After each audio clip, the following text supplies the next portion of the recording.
It takes time to grow and learn how to fully trust yourself. But here's the heart of it. Trusting yourself isn't about perfection. It's about consistency. It's about saying, I respect myself enough to show up. Welcome to The Change Effect, the podcast that helps you turn life transitions into powerful new beginnings. One story, one shift, one breakthrough at a time. I'm your host, Noelle Van, an author, leadership coach, and change strategist who spent years in corporate America helping innovators and leaders break through barriers to create success on their own terms. I now work with women to step into change to create a life they love. Whether you're putting yourself at the center of your own story, redefining success, or making a power pivot in your life, career, or business, you're in the right place. Each week, we dive into conversations with trailblazers, change makers, and everyday women experiencing the ripple effects that come from overcoming the fear and doing it anyway, providing actionable steps, practical strategies, and a whole lot of fun along the way. So if you're ready to step up and become unstoppable, buckle up and let's get started. I want to talk today about something that happens to us all and can stop us in our tracks when it comes to making things happen. You see, the hardest part of change isn't usually knowing what to do. It's trusting yourself to actually follow through on it. That self-trust can be more difficult than you think, and it's where real transformation begins. Now, today we're talking about how to set clear intentions, make them compelling, hold yourself accountable, and most importantly, common setbacks and why following through is such a radical act of self-respect. We'll also dive into old patterns and beliefs that trip us up because we know we all have them. Okay, so let's start with setting clear intentions. To simplify things, think of intentions as GPS directions for your life. Without them, you drift. So if, for example, you set an intention that is vague, like, I'll try to eat better, you're simply not giving your brain a real target. Now, a clearer intention sounds like, I will cook one healthy meal for myself 3 nights a week.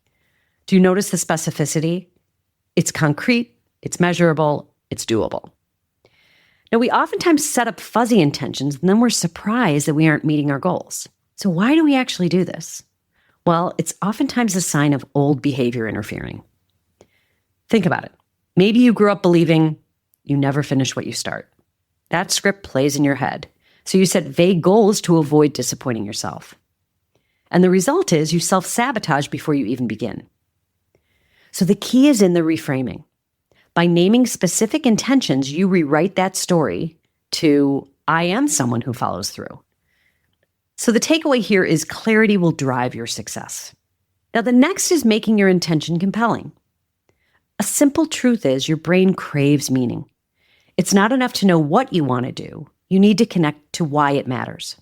So you need to ask yourself, what's the bigger picture behind this?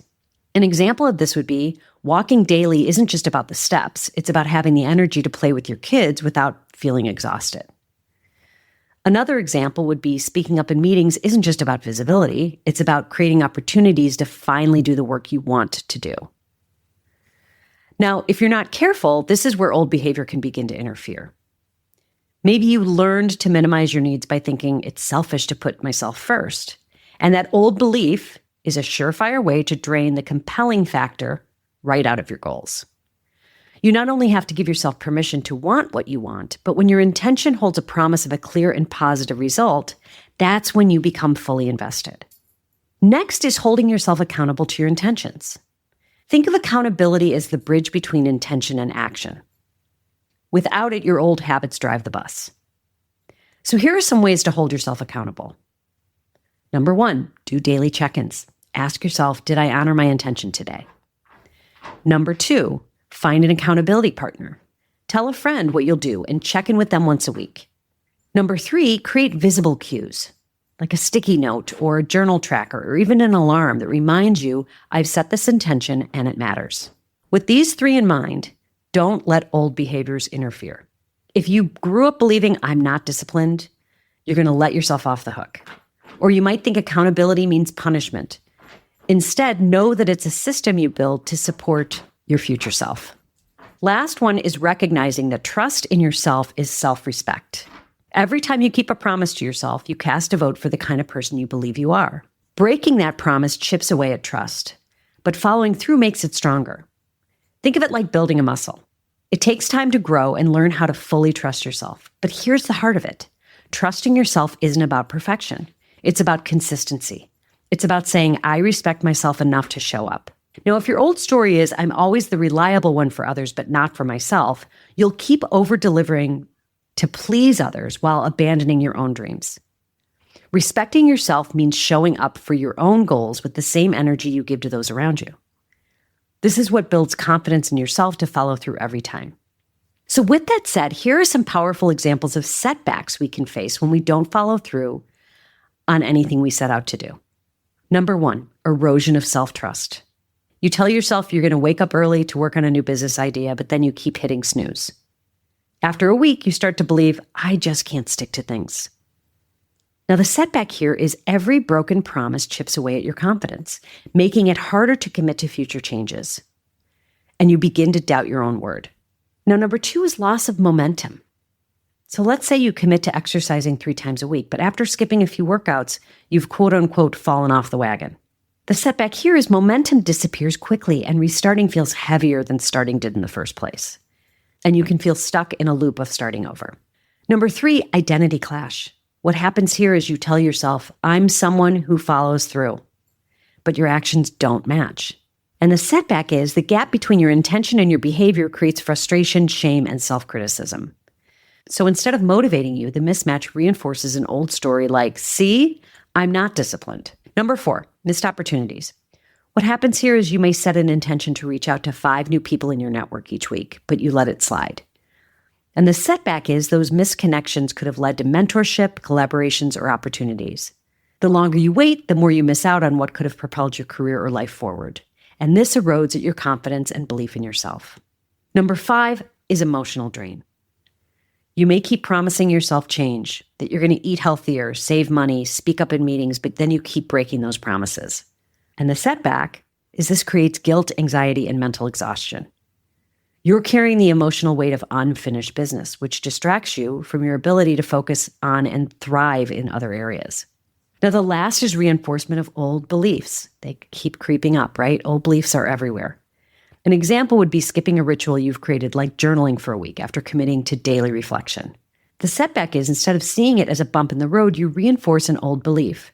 I can never stick to these routines. This strengthens the very identity you're trying to outgrow. Now, these are just ways your mind can play tricks on you when you don't follow through. It tends to have a domino effect, and the worse you feel about it, the more likely you are to continue to disappoint yourself by repeating the behavior. So it's kind of cyclical.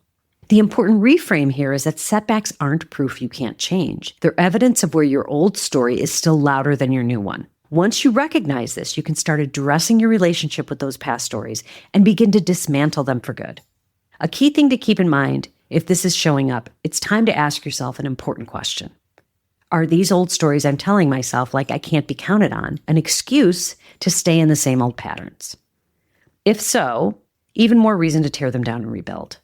Now, as we close, I want to leave you with 2 practical exercises you can do to reinforce the practice of keeping your word to yourself on the daily. Number 1 is what I call the self-trust journal prompt. And this is something that you can do each morning. Just write down one small, realistic promise to yourself. An example could be drink 2 glasses of water before coffee, or sending 1 networking message a day. At night, check it off. That check mark isn't about the task. It's about the trust deposit you have made in yourself. The next is what I call, if I respect myself questions. Okay, so when faced with a decision, pause and ask yourself, if I respected myself deeply, what would I choose right now? Notice how this cuts through old beliefs and points you toward the choice that honors your growth. This reframe is really powerful because it overrides the tendency to put ourselves last. Now, I put together a fun 1-pager for everyone called the Self-Trust Builder, and it's a worksheet you can access in the show notes. It's just a fun way to start putting yourself front and center and fully committed to keeping your word to yourself so you can, without hesitation, take any action needed, big or small, to improve your life. Now, if you found this episode helpful, be sure to spread the word about the Change Effect podcast so we can continue to widen our circle of curious, courageous, and committed changemakers.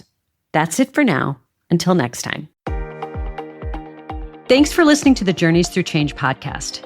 You can find us on Spotify, Apple Podcasts, or really wherever you get your favorite podcasts. Be sure to follow us and leave a review if you enjoyed this episode so more women like you can find us and join in on the fun.